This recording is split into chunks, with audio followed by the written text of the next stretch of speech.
And now I would like to suggest a topic for more detailed discussion. A Ukrainian delegation has arrived in Miami for negotiations with the Americans. This was reported by the media. The team included the Secretary of the National Security and Defense Council, Rustem Umerov, the head of the President's office, Kirilo Budanov, as well as his deputy, Serhiy Kyslytsya. On the American side, there will be special representatives of the U.S. President Steve Witkoff and Jared Kushner. According to Ukrainian President Volodymyr Zelensky, a number of issues will be raised at the meeting, in particular preparations for a trilateral meeting with the Russian side, future security guarantees, and the reconstruction of Ukraine. Their main task is to establish clear parameters for the continuation of trilateral contacts. Second, it is preparation for a follow-up meeting, including readiness of documents. Third, it is the PURL program under which we purchase missiles for the Patriot system. These opportunities need to be discussed with the American side, the continuation of this program. And fourth, of course, we will talk with them about our relations and about the drone agreement. Volodymyr Zelensky, president of Ukraine, during a conversation with journalists. Let me remind you, the next round of negotiations in the Ukraine-US-Russia format was supposed to take place from March 5th to 9th in Abu Dhabi. However, due to the start of a joint operation by the US and Israel against the Iranian regime, which began, I remind you, on February 28th, it was postponed. Nevertheless, the Ukrainian Ministry of Foreign Affairs reported that the negotiating teams are in daily contact, but actual meetings are necessary for progress. Today's negotiations in the US will take place only between Kyiv and Washington. Moscow will not participate in them. This was also confirmed by Kremlin spokesperson Peskov. According to him, the pause in the continuation of the trilateral format is temporary, and Russia will supposedly return to the negotiations in the near future. At the same time, the Kremlin considers the participation of European countries in the negotiations to be inappropriate. As Peskov stated, there were signals from Europeans regarding their involvement in the discussions, but Moscow does not consider the participation of Europe in the negotiations, as Peskov put it, a necessity or appropriate. In turn, German Chancellor Friedrich Merz previously emphasized the need for joint actions by the US and the European Union to increase pressure on Russia. And he stated that Europe must play a key role in negotiations on security guarantees for Ukraine, and emphasized the inadmissibility of decisions being made without the participation of Kyiv and European partners. According to him, the sanctions are already putting pressure on the Russian economy, but they need to be strengthened and coordinated among the allies.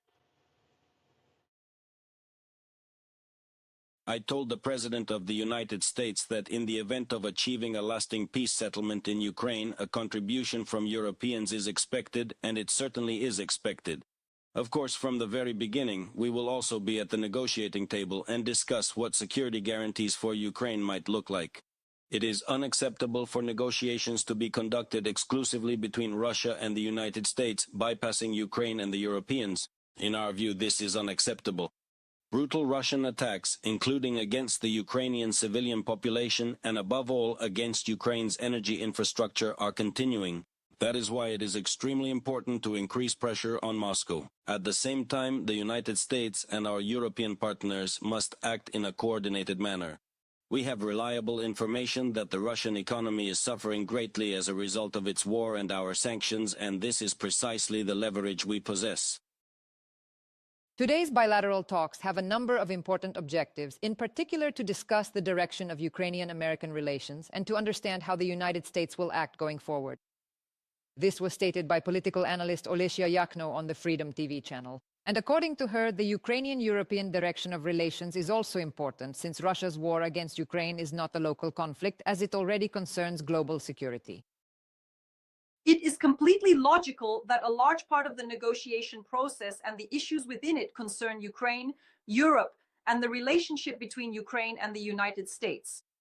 But I repeat, under the current circumstances, when there is also the factor of the Middle East, which allows Russia to, well, basically, yes, just sit back and watch, to continue the war in Ukraine and sit and observe the economic consequences of the war in the Middle East, understanding that in the short term this provides certain advantages, and simply sit, watch, and observe.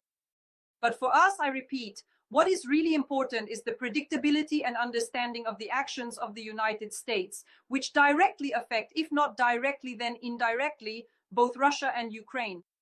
The American-European vector is also important to us. Mariana Prisyaznyuk is joining the broadcast, an analyst at the Ilko Kucherev Democratic Initiatives Foundation. We will discuss this topic in more detail with her. Mariana, hello. Good afternoon. The fact that the negotiation process is ongoing is already, in one way or another, a positive signal. But do you see any additional positives, for example, in the fact that Russia is not participating in this yet? Because, on the one hand, it is clear that the war will only end with the signing of a document by both presidents, Volodymyr Zelensky and Putin, but at the same time, this is hardly possible without proper pressure on Russia. And now, probably the Ukrainian delegation will have, or rather, will generally have more opportunities to, well, explain to the United States, using concrete examples, such as the cooperation between Russia and Iran, why this pressure is necessary. Well, why isn't Russia participating? They have the same kind of bilateral track with their American colleagues as Ukraine does. That is, right now we're not talking about a trilateral meeting. At the moment, the US is trying to establish bilateral contacts and organize this meeting through its mediation. Just as Ukraine has bilateral contacts with the Americans, Russia also has bilateral contacts with the Americans. And moreover, in some matters, it seems to me, even more intensive ones than Ukraine does. When it comes to the situation regarding the European Union, we heard quite remarkably detailed and eloquent comments from Russia about their specific perspectives and thoughts regarding Europe's participation in this process. Therefore, it seems to me that this is, if not exactly a stumbling block, then at least an architectural element in which Ukraine would be interested. But unfortunately, neither the US is interested in this, nor even more so is Russia. Because when you really stop to think about it, why on earth would you ever want to share such a deeply personal and complex psychological projection, or even a unique perspective for resolving these difficult issues with anyone else in the world right now? Well, Ukraine, of course, is both a part of these events and the field where, in fact, the subject of discussion, Russian aggression, is unfolding. So, of course, there's no way to do this without Ukraine, even though it seems clear that I personally believe that from the perspective of the Russian Federation side, this particular option would be significantly more desirable than the trilateral format, specifically the trilateral format that the United States is actively promoting.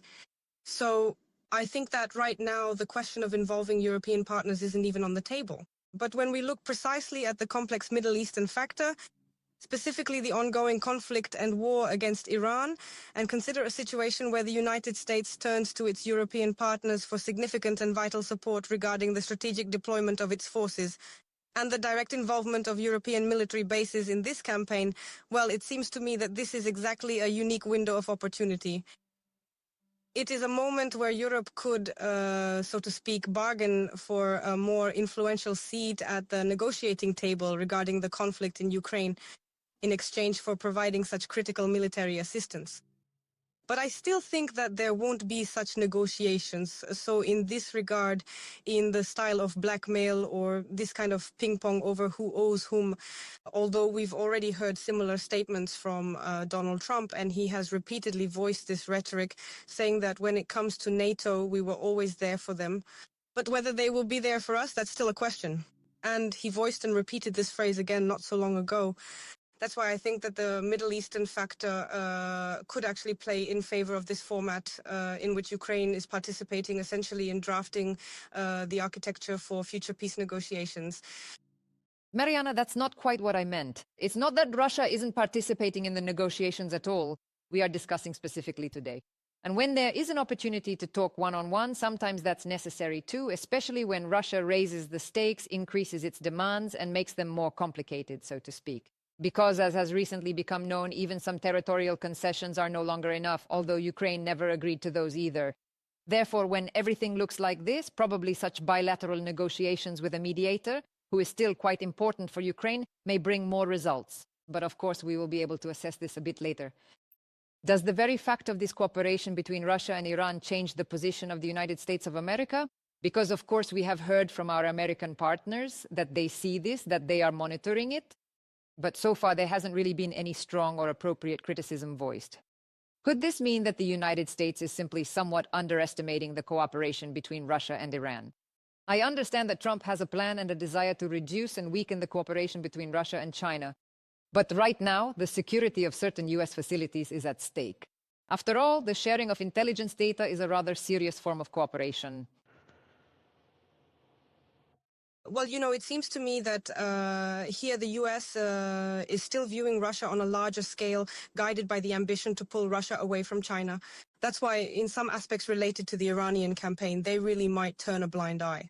Although we don't know what the reaction was, for example, during any one-on-one contacts regarding the information about sharing intelligence data with Iran.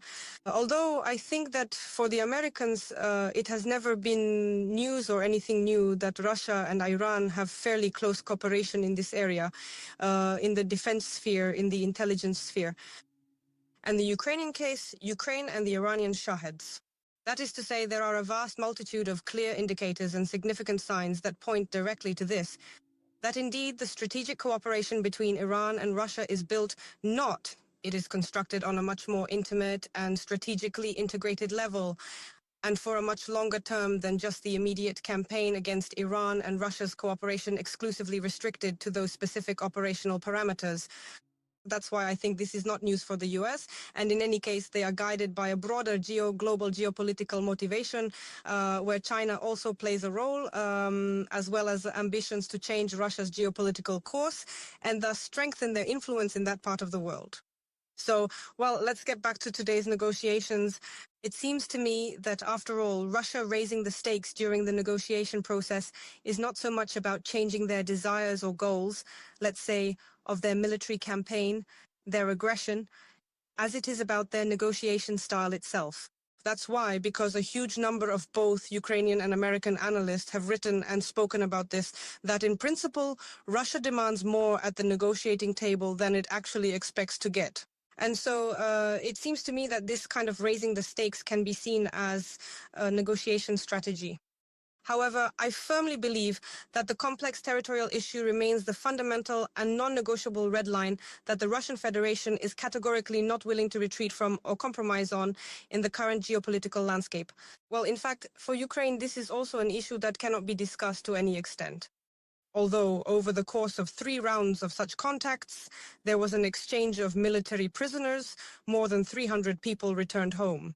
It seems to me that this is the point that can be moved forward, where dialogue can continue, and that is also significant. And the opportunity to return Ukrainian prisoners of war and abducted civilians at this stage, that is also a good result. Yes, Mariana. And it was even stated by the Russian side that even before the resumption of trilateral negotiations, the exchange of prisoners is apparently not going to be suspended, that this process will continue. Well, let's hope for that. Thank you, Mariana, for joining the Freedom broadcast today. Mariana Przyjaźniuk, analyst at the Ilko Kucherev Democratic Initiatives Foundation, was with us on the line.